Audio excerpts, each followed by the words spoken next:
Aujourd'hui, je vais vous présenter les marketplaces d'Amazon dans les différents pays et je vais vous dire pour moi quels sont les meilleurs, les moins intéressants, ceux qui sont en voie de développement, quels sont les meilleurs marketplaces pour les gens qui débutent. Déjà, premièrement, il y a plus de 20 marketplaces sur la plateforme, un peu répartis un peu partout dans le monde. Vous avez la première marketplace qui est la plus grosse, les États-Unis. C'est là où Amazon s'est lancé la première fois en e-commerce. Après, vous avez l'Europe. Dans l'Europe, vous pouvez comprendre les 5 principaux, le Royaume-Uni, l'Allemagne, la France, l'Italie et l'Espagne. Et après, vous avez des sous-marketplaces, pas des sous, mais vous avez compris, comme le Pays-Bas, comme la Belgique récemment, qui vient tout juste d'être activé. Vous avez également comme marketplace la Nouvelle-Zélande. Vous avez également des marketplaces comme le Canada, le Mexique, qui fait partie du Nord-América, de la zone nord-américaine. Vous avez aussi en Asie comme l'Inde, qui est en train de bien se propulser ces dernières années, qui devient de plus en plus intéressante. Vous avez le Japon qui est également intéressante. Vous avez également Singapour qui est très très petite, mais sympa. Pour moi, quels sont les meilleurs marketplaces dans tout le monde confondu? Vous pouvez comprendre les États-Unis et l'Europe. Pour moi, ce sont les best marketplaces. Qu'est-ce que je conseillerais pour quelqu'un qui débute et qui n'a pas forcément les gros moyens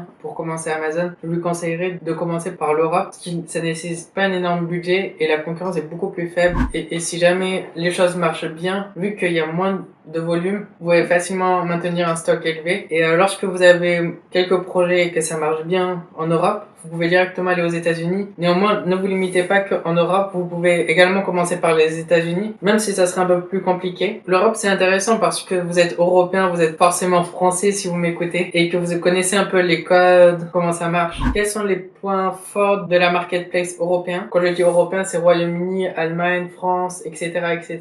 Les points forts de cette marketplace, c'est que c'est pas forcément un énorme marché, mais c'est que c'est un marché que vous pouvez facilement comprendre et facilement débuter. Quels sont les points faibles? C'est vraiment au niveau de la législation et les taxes très élevées. Par exemple, vous avez la TVA entre 20 à 25% en Europe. Et par exemple, les États-Unis, vous avez la seule taxe qui est entre 1 à 7% selon les États. Quels sont les points forts et points faibles des États-Unis, par exemple? Pour moi, les points forts des États-Unis, c'est que c'est le plus gros marché au monde. Les volumes de vente sont vraiment incroyables. Le marché est très ancien et très solide. C'est vraiment, si vous êtes un peu avancé sur Amazon, je vous conseillerais d'aller vendre aux États-Unis. C'est très intéressant.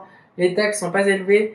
À chaque fois, s'il y a des nouveaux outils, ça commencera directement par les États-Unis. Par exemple, vous avez Vine Programme. C'est un outil qui vous permet d'avoir 30 commentaires lorsque vous lancez un produit. Et ces 30 commentaires, c'est des clients qui vont acheter vos produits et qui vont mettre un commentaire honnête de votre produit. Si votre produit est bien, ils vont vous mettre des 5. Mais en général, ils vous mettent des 5. Ils sont beaucoup plus indulgents vu que c'est un produit gratuit. Et ça se peut que vous pouvez prendre des Vine Programme et avoir que des 1 sur 5, mais c'est très rare. Après, vous avez le reste du monde. Le reste du monde, c'est moins intéressant que l'Europe ou les États-Unis. Le Japon, c'est très intéressant. On peut comparer le Japon et le Royaume-Uni, mais ça a beaucoup moins de marche, je trouve, que le Royaume-Uni. Et également, je trouve que les Japonais sont en train de favoriser les Japonais entre eux. Il y a aussi la barrière de la langue qui est très compliquée au Japon et les codes culturels japonais. La marketplace India, on peut la comparer à celle de la France. C'est une très grosse marketplace, mais les marges sont très faibles. Aussi, le point culturel, c'est un peu plus compliqué. Quelles sont les plus grosses marketplaces au monde? États-Unis, Allemagne,